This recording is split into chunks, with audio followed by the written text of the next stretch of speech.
Louis baru saja menekan titik lemah dari Tian, dan dia menatapnya dengan penuh ejekan. Walaupun Louis sudah menyerahkan semua hal ini kepada Tian, tapi akhirnya dia menekankan lagi. Kamu urusin semua hal ini, jangan bikin kesalahan sama sekali. Dan satu lagi, saat Lina tinggal di rumahmu, jangan sampai kamu menarik perhatiannya. Mata Tian menunjukkan ketertarikan, sengaja bertanya lagi. Coba kamu bilang, memangnya kenapa kalau aku sampai menarik perhatiannya? Louis menjawab dengan dingin. Aku akan mengambil nyawamu. Tian menggoyang gelas anggur merah yang sedang dipegangnya dan berkata, Aku ini bukanlah tukang nafsu, bahkan kamu masih harus mencegahku. Mata Louis dengan sengaja diarahkan ke salah satu bagian tubuh dari Tian, lalu mengejeknya. Kecuali kamu ini bukan seorang laki-laki, atau barangmu di sana sudah lama tidak dipakai, udah busuk, udah karatan, baru aku gak akan mencegahmu. Wajah Tian menjadi begitu gugup. Setelah mereka berdua mengobrol lagi untuk beberapa saat, baru mereka pergi. Setelah itu, Louis berdiri di depan kamar Lina untuk beberapa saat. Matanya terlihat penuh dengan amarah. Baiklah, biarkan Lina kesepian untuk malam ini. Walaupun di saat dia berdiri di depan pintu kamar, tapi dia butuh waktu 30 menit untuk mengambil keputusan ini. Ketika Louis naik ke mobilnya, dia terus berpikir, apakah Lina sudah tertidur? Di keesokan paginya, ketika Lina bangun, dia membuka matanya dan melihat jam yang ada di atas ranjangnya. Waktu menunjukkan pukul 7:30. Kemarin malam dia tidak bisa tidur dengan nyenyak. Dia terus berbaring dengan tak tenang hingga jam 4 subuh. Dia terus memikirkan anak dan ibunya. Dan juga setelah pulang ke rumah keluarga Liu, bagaimana menjelaskan semua ini kepada mereka? Dia sudah hilang hampir seharian. Lalu dia tanpa sadar jatuh tertidur. Dan pas sekali pintu kamarnya diketuk dan terdengar suara pengurus itu dengan hormat memanggilnya. Nona Lina, Anda sudah bangun belum? Lina berkata dengan pelan. Sudah, baru saja. Setelah Lina beranjak dari kasurnya, lalu mengenakan baju dari lemari yang sudah disiapkan untuknya, baru dia keluar dan mengikuti pengurus rumah itu untuk pergi bertemu dengan tuan rumahnya dan makan sarapan pagi. Lina masih saja merasa sedikit gugup dan tak tenang.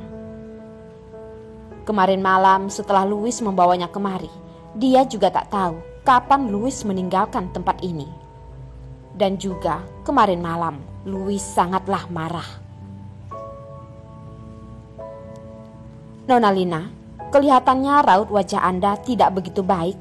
Apa kemarin malam tidurnya kurang nyenyak? Zhang Lin bertanya dengan sopan. Lina menjawabnya. Kamarnya bagus kok, kasurnya juga empuk dan nyaman. Tapi aku memang sulit tidur kalau bukan di kasurku sendiri. Lina tidak mau pengurus rumah itu beranggapan bahwa servis mereka itu kurang. Pengurus rumah itu pun tersenyum. Kalau begitu nanti saya akan memberikan Anda semangkuk sup spesial. Setelah Anda meminumnya, jiwa Anda pasti akan terasa jauh lebih segar. Sangat sehat untuk badan. Terima kasih, ucap Lina. Di dalam ruang makan, didekorasi seperti zaman-zaman kuno di budaya barat.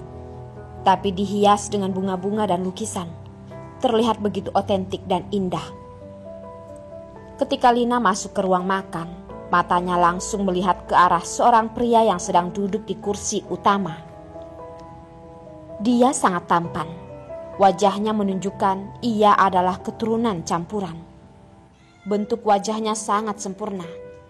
Pupil matanya juga berwarna sedikit biru, tapi rambutnya hitam. Dia hanya duduk tenang di kursinya. Ada aura yang megah dalam dirinya, tapi juga ada aura yang elegan. Lina pun merasa makin gugup. Dia berpikir pria ini pasti adalah tuan rumahnya, Tian. Belum sempat Lina menyapanya, terdengar suara langkah kaki, begitu cepat dari tangga atas. Dia melihat pria itu mengerutkan keningnya. "Kamu jalan pelan sedikit." Lina menoleh ke belakang dan dia melihat Sunarti yang mengenakan rok pendek berwarna merah datang dengan begitu senangnya. Tapi setelah Sunarti mendengar perintah dari pria itu, walaupun bibirnya menjadi cemberut, tapi dia pun berjalan dengan lebih lambat. Dia mengeluarkan suara, tidak mau melihat Tian, dan matanya menatap Lina dengan berbinar-binar. "Selamat pagi." "Pagi." Sunarti dengan ramah langsung memegang tangan Lina dan duduk di kursi, seolah-olah mereka sudah kenal dengan beberapa tahun yang lalu. "Ini adalah rumahku, kamu tidak perlu terlalu sungkan," kata Sunarti sambil tersenyum. Karena keberadaannya yang ramah, Lina merasa suasana di rumah menjadi jauh lebih nyaman dan dia menjadi tak segugup tadi. Lina hanya tersenyum dan mengangguk. Sunarti lanjut memperkenalkan pada Lina. "Ini adalah pamanku, Tian. Kamu juga boleh panggil dia paman saja."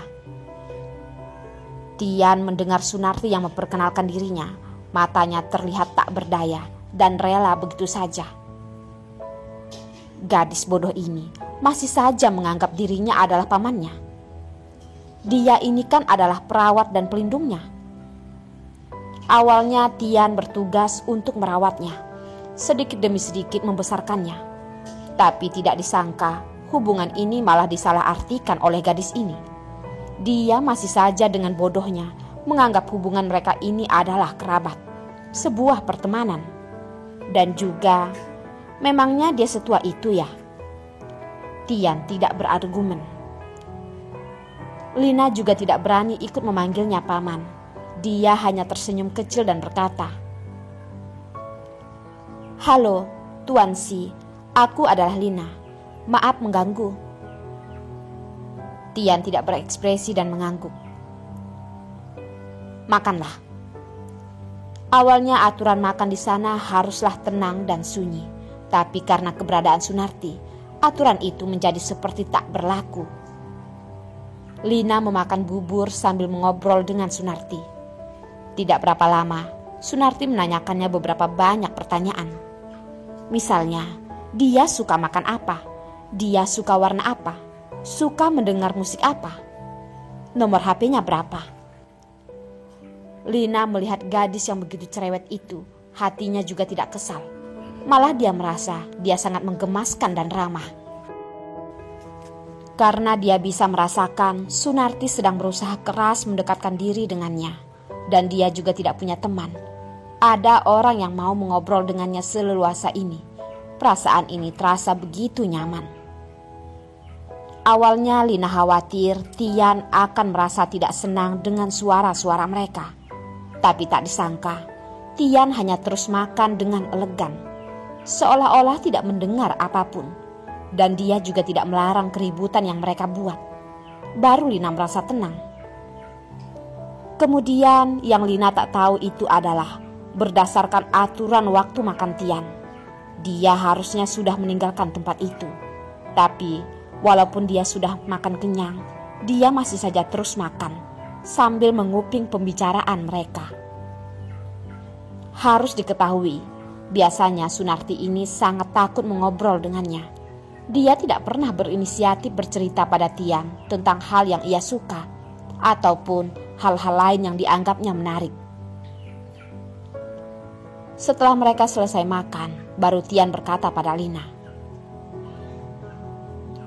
"Aku akan mengantarmu pulang.